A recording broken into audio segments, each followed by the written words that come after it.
to Parlerville House, where it is celebrating its 200th anniversary.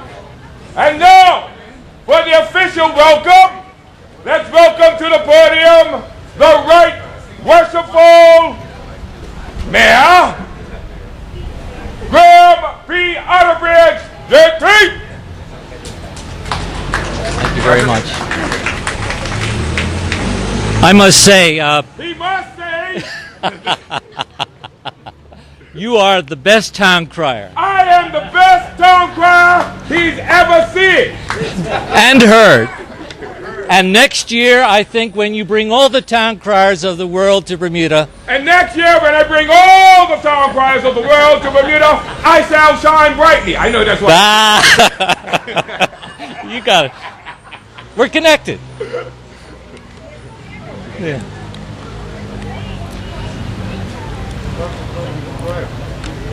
Minister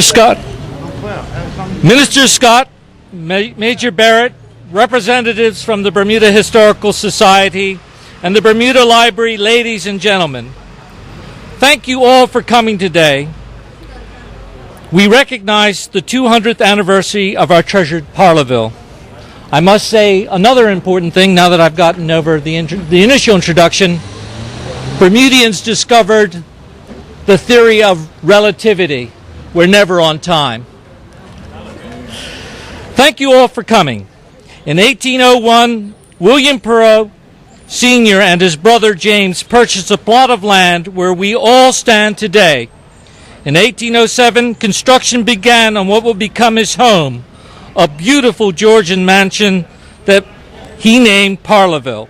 Its name meaning by or next to the town, as back in those days, the city limits did not extend as far as they do today. Construction was completed in 1814, and William Jr.'s son, William Bennett Perot, moved his new bride into the home. Together they would raise 11 children, and in 1847 his son Adolphus, living in British Guiana at the time, sent a sapling to his father, which he implanted in front of his home.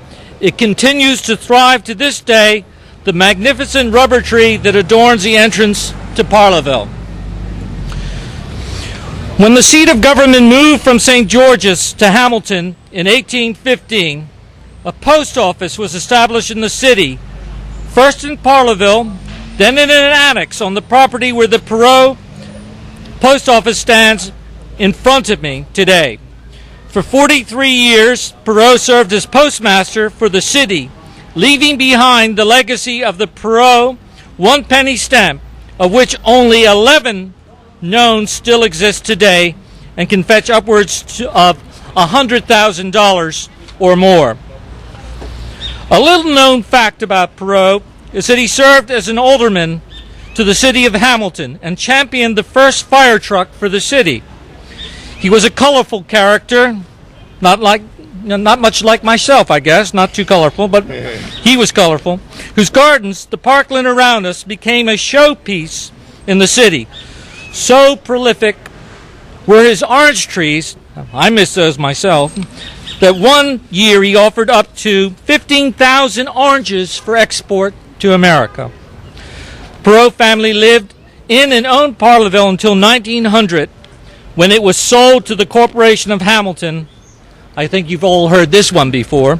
Plans to build a hotel never materialized, and the grounds were turned over into a public garden. In 1916, Parlerville became home to the Bermuda Library, and in 1957, the Bermuda Historical Society moved in after an extension was built. The Perot Post Office, which has been closed for many years, was extensively renovated and reopened for postal business in 1959. Today, this beautiful building and serene gardens of Parlerville are enjoyed by locals and visitors alike. I take this opportunity to express my thanks to the Corporation of Hamilton Park staff, who take such diligent care of this oasis in our city. I also thank the Bermuda Historical Society and its friends and members, as well as the Bermuda Library, for their care and concern for the well-being of Parlerville. After all, it is their home.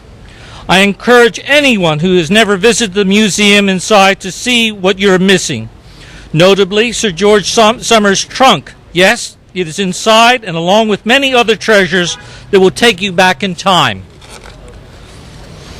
I'd like to pay thanks to the North Village Band, the Mount St. Agnes Choir, the Bermuda High School Band, as well as the Historical Heartbeats in the Department of Community and Cultural Affairs.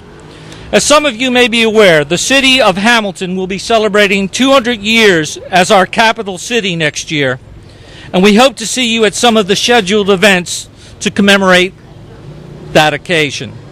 Thank you very much for coming today. Enjoy the music, take a tour of the museum, and I wish you all a very joyous and safe holiday season. And I also like to recognize His Excellency and his wife, Mrs. Ferguson, who have just joined us. Thank you for coming.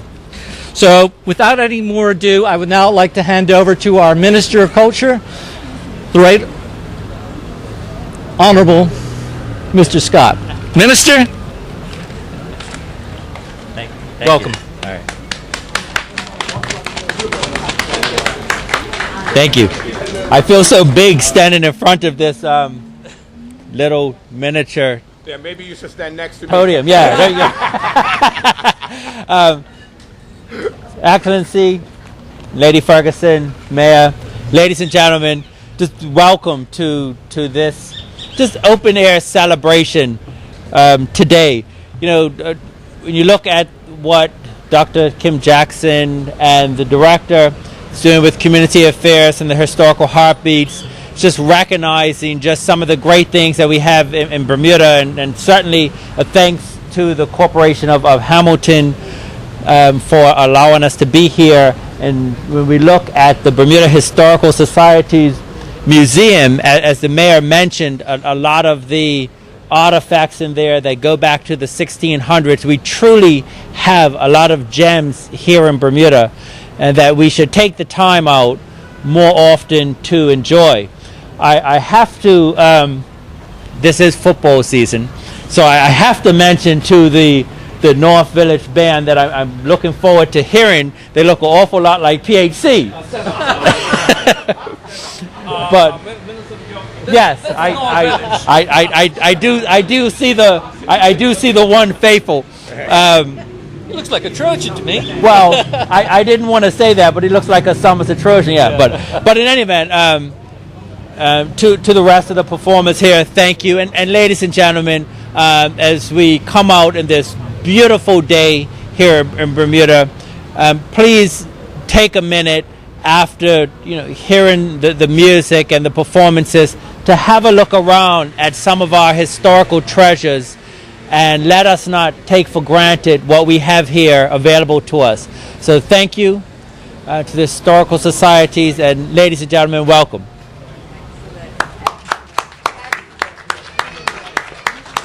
Now we're going to have a few words from Mr. Andy Birmingham. You got applause for him too. No, don't worry. Your Worship, Minister, Your Excellency, thank you so much for supporting the museum. We've been here since 1957. We're here till 2056. I hope we can get an extension.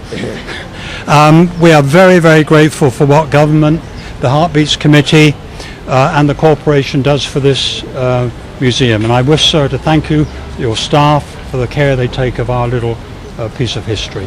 So 200 years today, tomorrow, Terry Tucker said the house was opened, so we celebrate the anniversary on Sunday. Thank you again for coming along today and making this a memorable occasion. Thank you, sir.